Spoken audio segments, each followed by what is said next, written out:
Games Maelstrom. Today we're going to look at a new game that I got recently. It's called Heaven and Ale by Michael Kiesling and Andreas Schmidt, published by Eggert Spiel Games. I'll tell you right off the bat, this is one of my favorite games of this year so far. So that's going to spoil the ending a little bit. I guess you stick around to see what the score is, but let's go down to the table and Alright, welcome down to the table, and we're going to take a quick look at Heaven and Ale. It doesn't seem that I've completely set it up like I thought I did, but we're going to finish that off right now by placing the monk tokens out.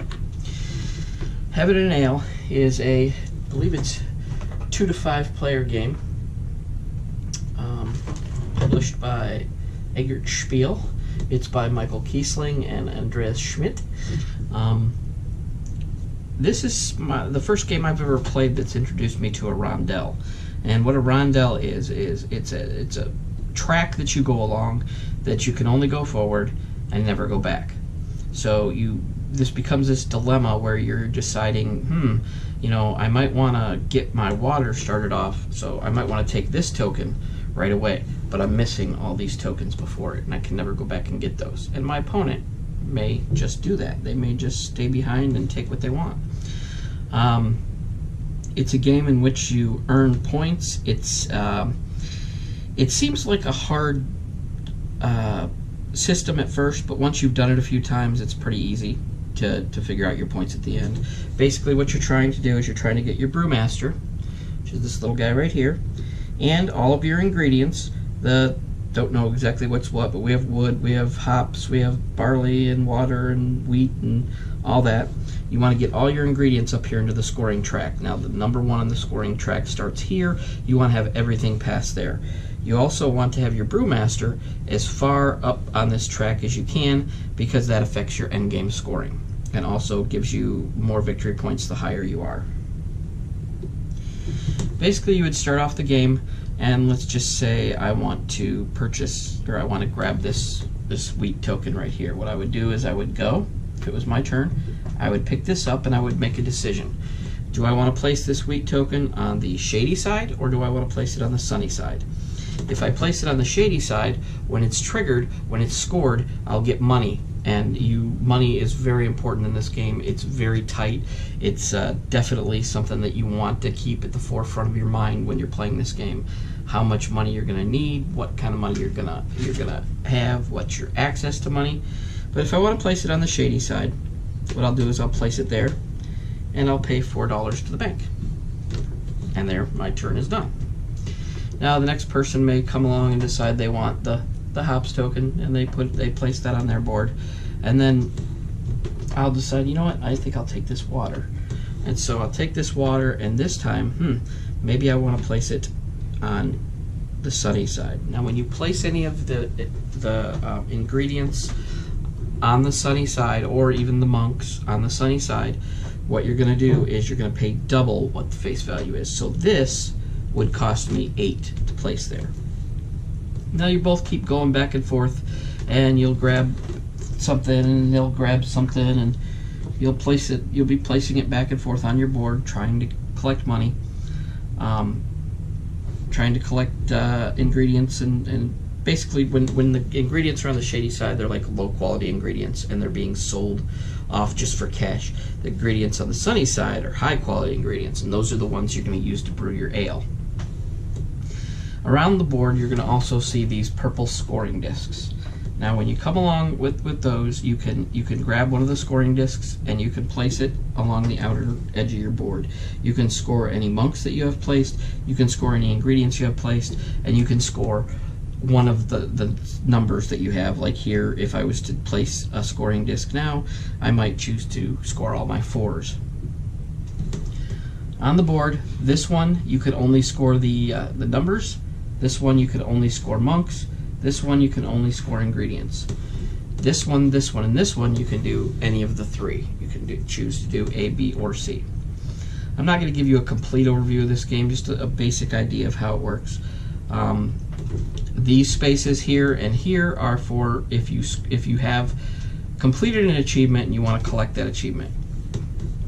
There are 2 achievements.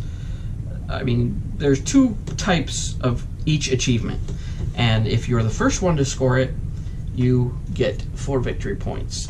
If you're the second one to score it, you only get 2. And the achievements are different things. You get achievement if you have 6 1s placed on your board, if you have 6 5s placed on your board. If you filled the entire sunny side up with all 15 tiles, there's an achievement for that. There's an achievement if you've done it on the shady side. There's an achievement if you have 3 sheds that are the same, or 4 sheds that are different. And we're going to talk about sheds here in a minute. You keep going back and forth between people, grabbing and placing and moving, and let's just say I grab this monk. Not that this is optimal placement. In fact, I think I will pretend I placed him there first, just so you can get an idea of how this works. Then maybe I'll grab the last water, and this all depends on money. Now, once you have a shed area, which are these areas here, and you cannot place anything else on them, once you have it completely enclosed, you score your shed. For this one, I have 4, 8, 10, 13, 17 points. Monks don't count for any points. And for that case, I would be in this area, and I would get to score a shed with the number 2 on it. Now, I don't know if you can see this on camera, but if you'll look, the number 2 is on the shed, and it has 2 colored in white arrows. Now, what you're going to do is you're going to choose which of these you want to score. Let's say that my best option here is to score the wheat and the water. I'll place it so that those white arrows are pointing at both of those. And for the shady side wheat, I would gather up $4. So I would go into the bank here and grab $4. And for the water side, I'm going to move my water up this track 4 spaces.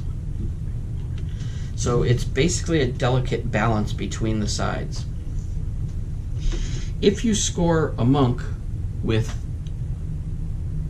a shed token, because there are more, you can get shed tokens that allow you to score 3 in a triangle around the edge.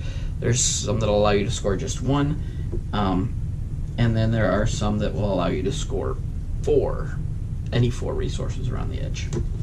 And if you score a monk or trigger a monk in this way, all he does is move your brewmaster forward 1 on your track. Also, when you score, the higher it is, the lower it gets to move, but you also get to move your brewmaster. If you score between 8 and 11, your brewmaster goes up 3. If you score 12, 17, 18 to 23, your brewmaster moves up 1. Now, if you manage to get a shed completely surrounded with low numbers, and you manage to keep it at 7 or under, at that point, you can you don't get any kind of benefit from the shed, but you do get to move your brewmaster up 6 spaces, and that can really be a help. That's good strategy in order to move your brewmaster into the scoring area where he needs to be. You keep going around.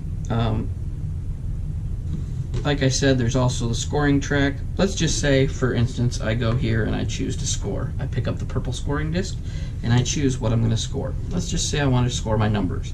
I place the disc on top of the numbers, and then I choose which one I'm going to score. In this case, I would probably score 4s because I have 3 of them. At that point, I would get another $4, and I would move my water up 8 spaces, and that would move it up into the scoring area, which is a good thing. And this is definitely a game where you got to keep an eye on your money. You go in a 2-player game, you go around 3 times. In a 4-player game, you go around 4 times, and in a 5-player game, you go around all 6 times around the board in rounds. Once 3 rounds is done, you are scored, and the game ends. The person with the most victory points wins. One of the things I forgot to tell you about are these privilege cards, and anytime you are to score 2 scoring spots right next to each other, then you are allowed to take a privilege card. And that privilege card, you get to choose whichever one you want. In this case, your monk gets to move ahead 5 spaces. You would place that there, score it, and do what the card says. There are other core cards, like you get 12 money. This one here says you can take however many resources here you have out on the track, you can pick one, and then your farthest back resource on the scoring track would move forward as many of those as you had. This one here, you would count how many scoring discs you have scored. If you have 6 or 7, then you take your farthest back resource and you move those up. And then this one, you would get 1 extra victory point for each achievement that you collected. There's also one other little thing that you can do with these that creates another push and pull between what you want to do and what you can do. On the back of each of these privilege cards, it is worth 3 money. So you can take these cards and you can turn them in, never to use them again, to get money to buy something that you need to finish something on your board or to get where you need to go. Basically, you decide what it was that you weren't going to do. Let's just say you're not really oriented or facing many achievements, so you decide that this one you could take the $3 for. You toss that away. I'll be honest, when I play, I always try to keep the one that moves your brewer up, because your brewmaster up, because it's definitely something that is very important in the game. I also keep the one usually that has the money, because money is tight, like I've told you before. This is a deliciously crunchy game. This is one of my favorite games of this year so far. I've been getting into more of the heavier games lately, and this is a game that really tickles your brain. It gives you that burn sensation a little. It's not super hard. The end scoring can be a pain, but it's definitely a game that, it's worth it to learn the ins and outs. It's worth it to play. I've played this several times now, and I've only lost once. But if we want to take a look at endgame scoring, let's just say you got 1 there, 1 there, 1 there, and your wood is here, and let's just say you didn't get your wheat up in there. Your brewmaster ends somewhere up in here. Now, wherever your brewmaster ends, that is the ratio at which you're going to figure out your score. In this case, he's at 3-1, and you get 4 victory points per your end scoring figure. And what that means is, for the 3-1, you would move back your farthest up resource 3 times in order to move your farthest back up 1. And you would continue to do that over and over again. Let's just keep doing this.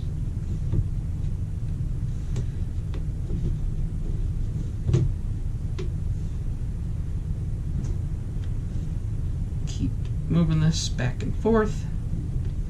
And now we're getting to the point that you can't go any further back or any further forward, because you're not allowed to push back farther. So in this case, my ending last resource token is on the 7. My victory point number is 4, so I would score 28 points plus whatever achievements that I achieved. Plus you also get an extra, this is something I didn't mention, if you have a lot of money at the end. I've never had it happen, so that's why it slips my mind sometimes. You can also move your resource per $10 up 1 space, your furthest back up 1 space on the resource. Now how monks work is when you score them on the track down here, what they do is, and I'm gonna set this out, what they'll do is when you score them, they will trigger everything around them. So in this case, if I had placed this monk here and I had triggered this monk, scored this monk, I would have gotten $9, and I would get to move my wheat up 4 spots on the board. So that's a little bit about how monks work. If they're scored that way from the scoring track on the side of the board, then you would score everything around them. Resources, if they're scored, you would choose your resource, like this being wood, and you would score, here it would be $5. If you had wood over here, you would score every wood that you had out on the board. Just love the way these track. Basically, this is heaven and ale. If you enjoy a game that makes you think, if you enjoy a game that there's some strategy in, and it's new and different pretty much every time you play, then this is the game for you.